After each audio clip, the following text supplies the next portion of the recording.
Do not be deceived. Everyone walking this earth faces household wickedness.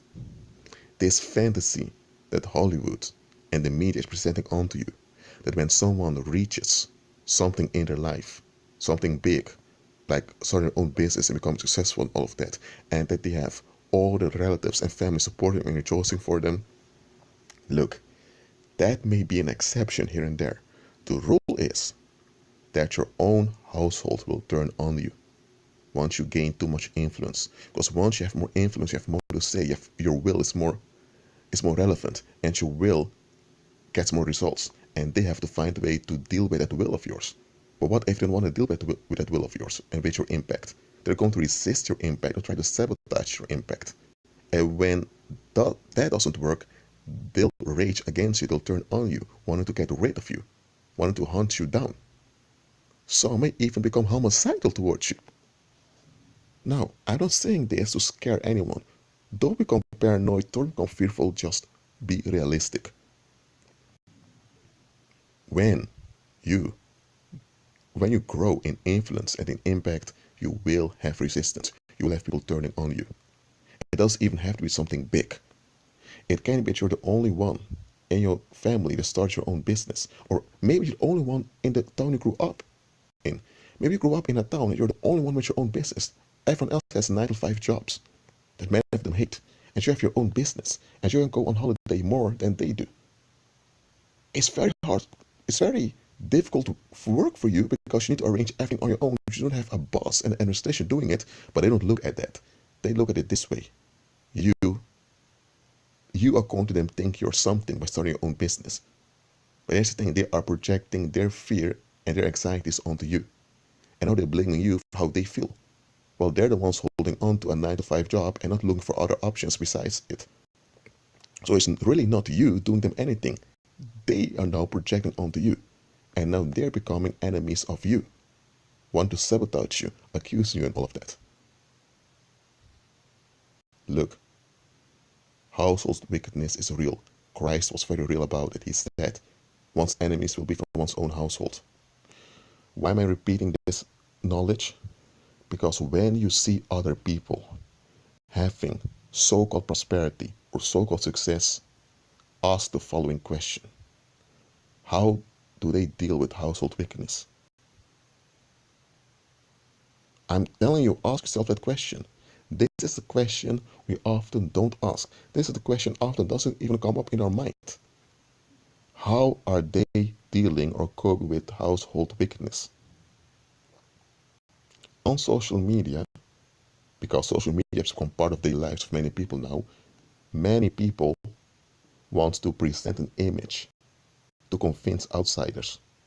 But that image is not real. It can be that you have a young man.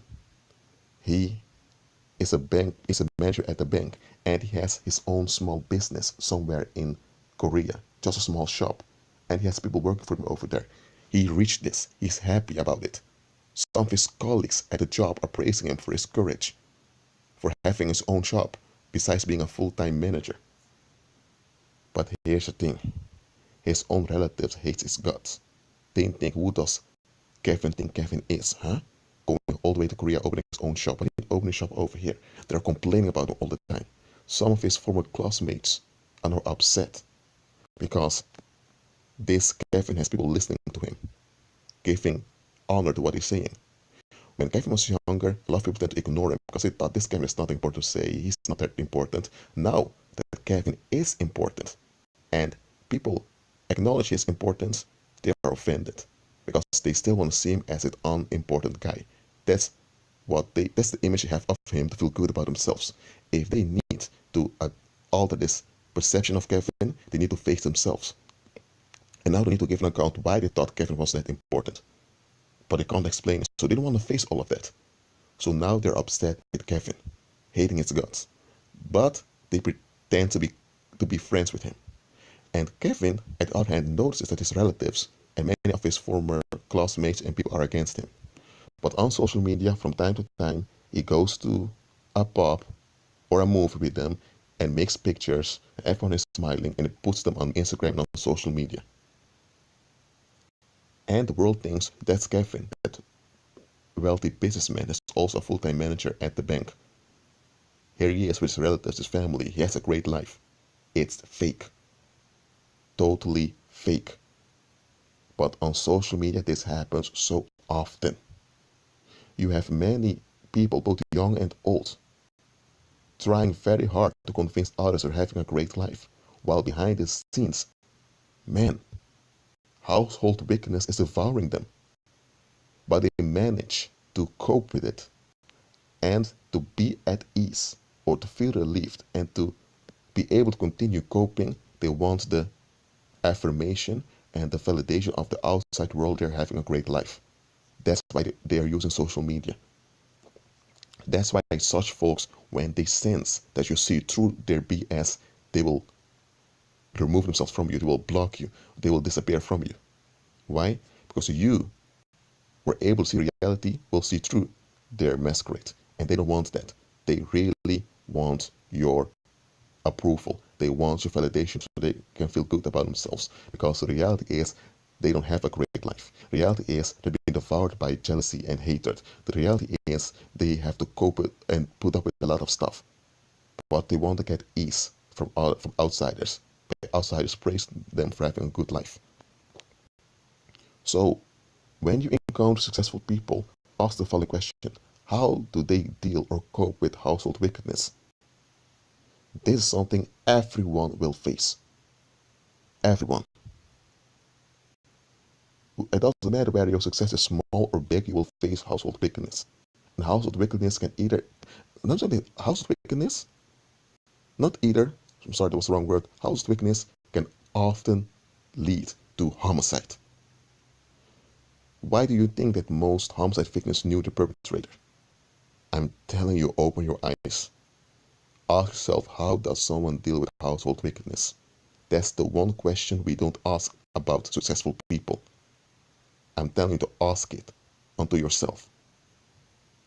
Asking this question will provoke you to look at the bigger picture. And it will prevent Satan from sowing seeds of discontent in your spirit.